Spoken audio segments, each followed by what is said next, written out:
So this is a very good tool, homegrown, and it allows you.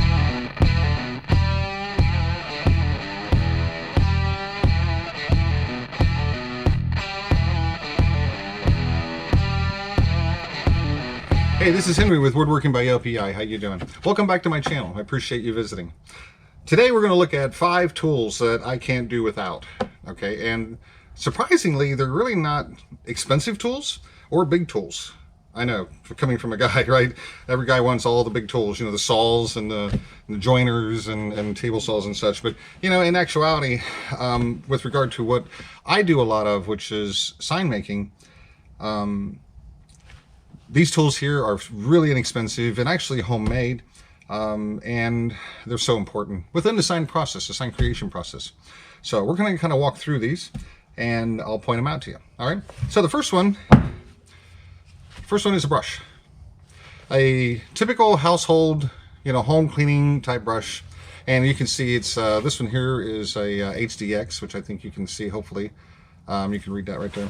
And what I use it for is I use it for cleaning out the lettering in a carving after it comes off the CNC, or if I'm carving here, I'm going to go up and down on it and clean out. I don't care how sharp your blades are. Different types of wood, which I use mostly pine, have little pieces of wood or what I call striations. Bad word probably, but you want to clean those out, okay, before you apply any paint into the lettering. And this does a good job. So I've incorporated this into the process as I go. It comes off the carver, I bring it over here, and I'm scrubbing it down. I want to go down at an angle, and I want to clear out that lettering and go all the way down the board. And this does a really good job of doing that initial look-see. Okay, it'll save you lots of aggravation, lots of pain and turmoil of going into each one of those letters or your images and such that you carve out. So that's a good tool to have. You can get these at any box store, Home Depot, Lowe's, and I'm horrible on prices, but I want to say this only cost me a few dollars, maybe not even that, I'm not really sure, but very good tool to have, and it works very, very well. So if you're into the signs and you're cleaning things out, this is a good tool to have. So that's tool number 1. So fairly inexpensive so far. It's a good thing, right? Okay, so the next one, number 2, is something that is homegrown for me. I had, as you know, I use a critter, a spray sealer with a compressor, and I can't think today because I don't have my notes or handy dandy notes with me. I'm doing this off the top of my head. But if you watch my sealer video where I seal signs, you'll notice that I have them stacked on boards. You know, if you set the board and you're wanting to seal both sides of the sign, it's really difficult to do that if it's sitting on a flat surface. Now, there are variants of this that you can buy at your bigger stores, your Rocklers, your Woodcraft and such. This is my homegrown version of it. I have lots of scrap. I have lots of scrap around, so it always makes sense to, or it only rather makes sense to use some of that scrap for something that, you know, has a purpose. Okay, so I took a 1-inch wood screw, and then I placed it in each one of these corners, and that's what I come up with. Okay, as you can see, each one of those screws. And what I did when I put those screws in there is I put those in and I used the level to make sure that they were level this way and of course level that way. And when I go to use the board, and I'll grab a board here. Okay, this happens to be a board that I got. And I go to seal it. I don't know if you noticed this or not, but I think I pointed it out in the sealer video. Okay, see the gap that's in there?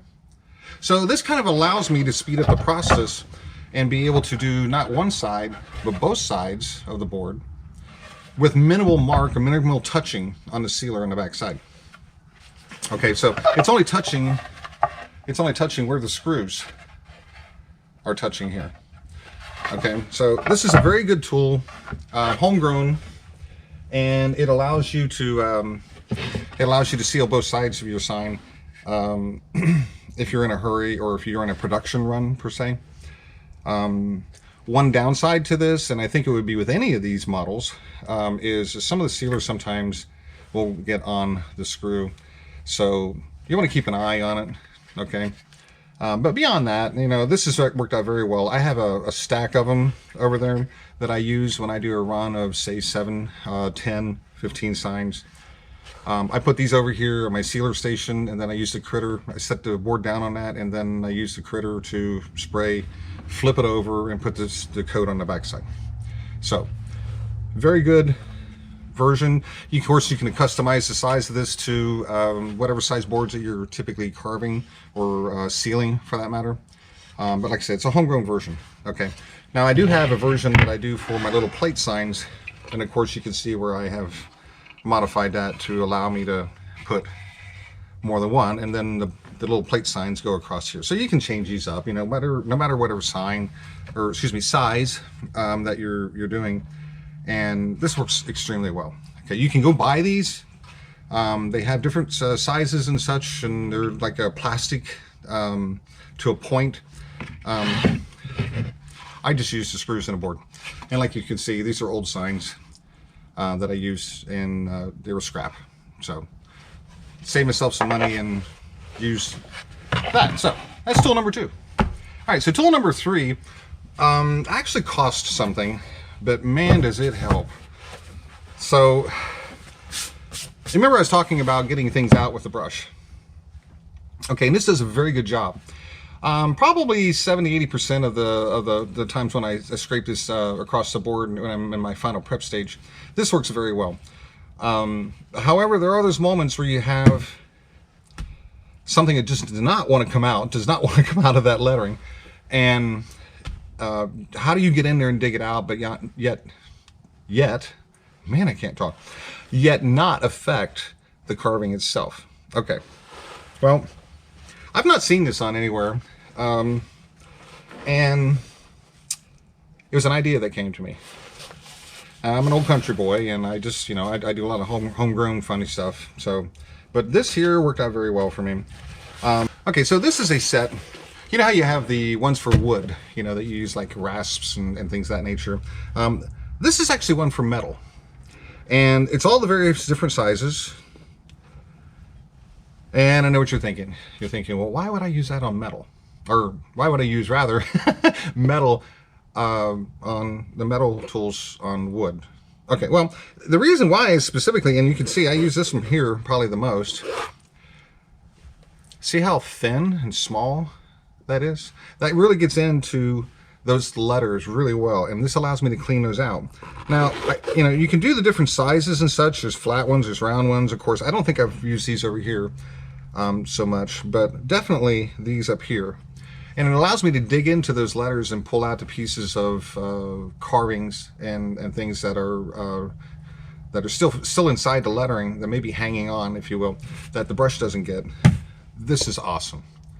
Okay, it's a fairly inexpensive tool set, and all the different sizes. Like I said, they have flat ones, they have round ones, they have small ones. Okay, but this is invaluable, and it'll clean out the letters and the images and things.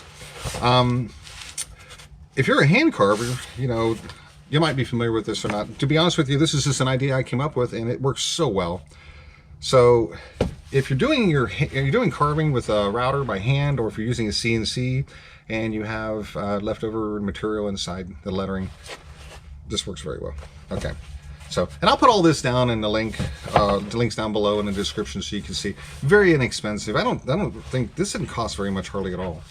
But it helps out immensely. Of course, it has a nice little case that it goes into, so you can put them all inside and keep them organized, because we like being organized in our wood shops. Okay, moving on. Tool number 4. Okay, tool number 4 is that, and this is a Lazy Susan. Okay, so that's kind of the side view of it.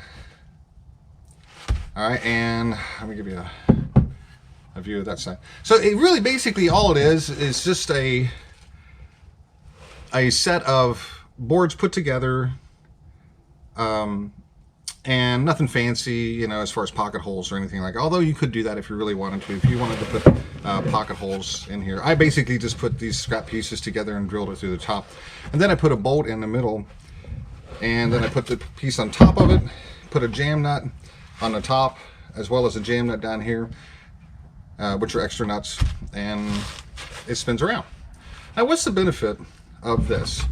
I built this to a size that fits very well for the majority of the signs that I do. And the majority of the signs that I do are the, I'll grab my tape measure. The majority of the signs that I do are 12 by 24. So I need something that holds the 12 by 24 very well.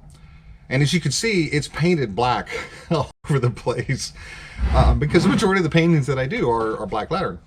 Okay, so take your sign, and as you're getting ready to paint, you really don't want to handle this, or you know, move it around and you get paint all over yourself and such. Well, if you set that right there like that, and as you're painting and you're going along and you're painting the sides, or you're painting your lettering, and guess what? Yeah, you can turn it around. See? Now, I know this seems really weird, probably, and maybe something so simple, but it's the simplistic of these that makes sense. And I know I look out there on wood videos all the time, and I don't see stuff like this. So that's why I'm doing a video to help you guys out.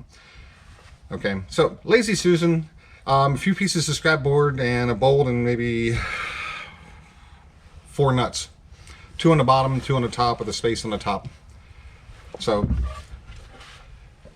really, I know that looks so simple, but man, that has saved me so much time, so much aggravation in handling wet paint, more specifically, and getting to all sides of the boards equally with the paint, and having an eyeball view up here where I can see it. So that one worked out extremely well. Okay. So moving on to the last one. And I was going to measure that, wasn't I? Sorry, I was going to give you some dimensions. So the dimensions on that are 20 by 13. So it's 20 wide by 13 tall, including the space that I put in there. So sorry about that, folks. Meant to do that. Okay, so the last one, and this one here's a favorite of mine because I spend a lot of time out here in the wood shop. And long days make for, you know, a long time, especially like right now. I'm getting ready to carve a few signs, but I wanted to jump on a video real quick here for you. But it's awful quiet. And I like my peace and quiet, but after a while, if you've been out here 6 to 8 hours and you're hearing nothing but these CNCs running, or routers running, or noises, and of course the wood shop's loud as it is, you want 2 things. You want ear protection and you want sanity. Okay. Well, so introducing the last product, which is my favorite and I can't do anything about, or can't do it without, rather. Okay, and this is a 3M headset. I don't know if you can see that or not. And there's a button right here. And this hooks into Bluetooth into my phone. Okay. And what it allows me to do is it allows me to protect my ears from all the loud noises within the shop, but I can listen to my music. Depending upon what music you'd like listening to. Or you can listen to an audiobook, or you can listen to anything that's audio version-wise. But it protects your ears, but it also allows you to listen to whatever you want to listen to. I mostly listen to music. So item number 5 is one that keeps my sanity. So 1, hearing protection, and 2, my sanity. Especially when I have long days out here in the wood shop.